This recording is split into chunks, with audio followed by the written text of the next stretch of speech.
Okay, so today you're going to be learning about exponent rules. There's lots of them to keep in mind, so we're going to kind of go through all of them today. All right, one of the exponent rules you need to be aware of is if you have something like a to the m times a to the n. If the bases are the same, you're going to add the exponents together. So if you have something like 2 to the 5th times 2 to the 12th, you're going to add 5 and the 12 together, giving you 2 to the 17th. You could type that in your calculator, but it's a really big number, so we're going to leave it like this for now. You can even have variables as part of your exponent. So something like 5 to the 2m times 5 to the 3m. What's going to happen there? Bases are the same, so they stay, and you add the 2m and the 3m together, giving you 5 to the 5m. So that's one rule that you have to be aware of. Another rule that you have to be aware of is if you have a power to a power. So something like a to the m to the n power. If you have something like that, you're going to multiply those numbers together. So it'll be m times n. So a couple examples to go with that would be something like 2x to the 4th, y to the 6th, z to the 3rd, all to the 3rd power. What you're going to do is take that 3 and distribute it to every single number and every single letter. So you'll have 2 to the 3rd, you'll have x to the 4th to the 3rd, y to the 6th to the 3rd, and z to the 3rd to the 3rd. So 2 to the 3rd, that's 8. These you will multiply, you'll get x to the 12th, y to the 18th, and then z to the 9th. And then this would be your answer there. You can even have that with a fraction, something like negative 2x to the 6th over y to the 3rd, all to the 2nd power. What you're going to do is you're going to distribute the 2 to everything, top and bottom. So you'll have negative 2 to the 2nd, x to the 6th to the 2nd, and then y to the 3rd to the 2nd. When you have negatives, be careful of your sign. You'll have 4 for this one. This one you'll have x to the 12th. And the bottom you'll multiply 3 times 2 and you'll get y to the 6th. So your answer is as follows. When you have fractions, also be careful, make sure it's completely reduced and simplified. By the way, I didn't mention this, but in all of your answers, your final answer should have positive exponents. If your final answer doesn't have positive exponents, it is not completely simplified. We haven't gotten to negative exponents really yet, but just keep in mind your final answer should always have positive exponents. Okay, so another rule to be aware of is division rule. If you have a to the m divided by a to the n, what you're going to do is you're going to end up basically subtracting the 2. All right, so something like x to the 6th over x to the 2nd, you're going to be subtracting those. You're going to be doing 6 take away 2, you'll end up with x to the 4th.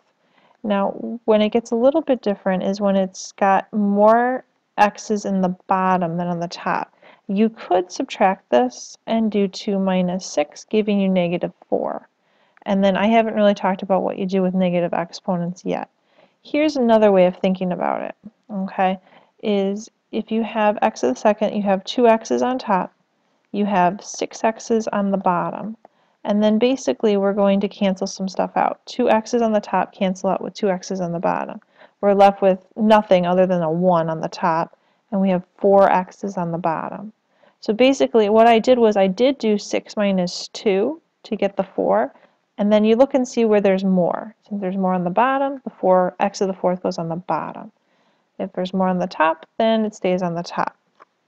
To give you another example, let's see. Let's say you have negative 2x to the 10th over negative 4x to the 13th. All right, with this one, the negative 2 over negative 4, that can reduce to 1/2. And then you look at your x's. You have more x's on the bottom, so your x's will end up being on the bottom. And then you subtract 13, take away 10 will give you 3. If there was more on the top, then it would be on the top. Since there's more on the bottom, the x stays on the bottom. So that's division rules. Then we have anything to the 0 power is 1. So if you have a to the 0, that's going to equal 1. All right, so if you have something like 2 to the 0, that's going to equal 1. If you have some long thing like x to the second, y to the 6th, z to the 9th, all to the 0, even though we have this long thing, anything to the 0 is going to equal 1. Be careful if you have something like this, 2x to the 0 times 3x to the 5th. The only thing to the 0 power is the x. So really this turns into a 1, and everything else stays the same. The 2 doesn't change at all. So you end up with 6x to the 5th for your answer. If you had had something like 2x in parentheses to the 0 power, then that would change things a little bit. This would turn into a 1 times 3x to the 5th, which is just 3x to the 5th. So be careful with what exactly is to the 0 power. Watch your parentheses and all those types of things. Okay, another rule, and the final rule actually, is negative exponents. If you have something like a to the negative m, what's going to happen is that negative exponent is going to have to move, and it's going to equal 1 over a to the m. So anytime you have negative exponents, you have to move them. For example, if you have something like x to the negative 2 over x to the 4th, this has got a negative exponent, it's going to have to move. So what you're going to end up with is x to the 4th on the bottom and x to the 2nd on the bottom as well. And then we did this earlier, that's going to be x to the 6th.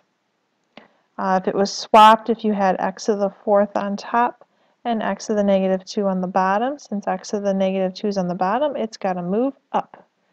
And so we'd have x to the 4th and x to the 2nd on the top. And then technically there's a 1 there, you don't really need it. You'd end up with x to the 6 over 1, which is just x to the 6. So be careful with those. Another thing that people get confused with is they move not only the negative exponent, but they move the negative number, and you don't want to do that. For example, something like this one. Even though we have a negative 2 and a negative 6, that's okay. It's the negative exponents that need to be moved. So negative 2 over negative 6, that's just 1/3. And then this x to the 2nd is joining x to the 13th on top. 13 and 2, that's going to be x to the 15th over 3. And that would be your answer. So be careful. Only move negative exponents, not negative numbers that are in front. All right, so now let's kind of tie it all together with this doozy of a problem. Let's see, we have negative 2x to the negative 3, y to the 6, over 5x to the 2nd, y to the negative 3, all to the negative 2 power. So this is going to kind of incorporate all of the rules that was mentioned above, except for the 0 power. That one's not in here. You're going to distribute the negative 2 to everything. So we have negative 2 to the negative 2. We have x to the negative 3 to the negative 2. We have y to the 6 to the negative 2. And then we can distribute down to the bottom. So we have 5 to the negative 2, x to the 2nd to the negative 2, and then y to the negative 3 to the negative 2. Now anything that has a negative exponent we will move, but let's deal with these power to a power things first.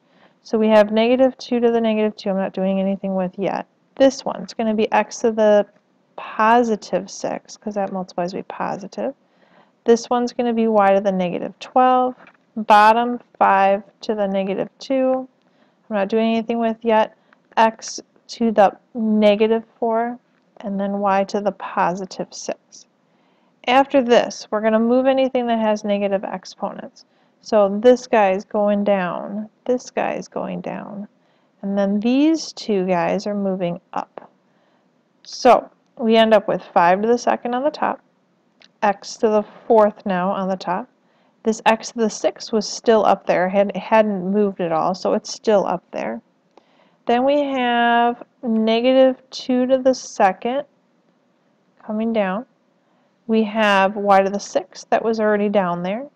And then we have this y to the 12th that was coming down there. So now we have this, it's looking much better. 5 to the 2nd is 25. These two, notice that the bases are the same, so we can add the exponents. We get x to the 10th. On the bottom, we're going to have negative 2 to the second. Be careful of negatives and things. You're going to get 4. And then these two can be combined. Bases are the same, so we can add the exponents together. From this point, make sure everything's reduced.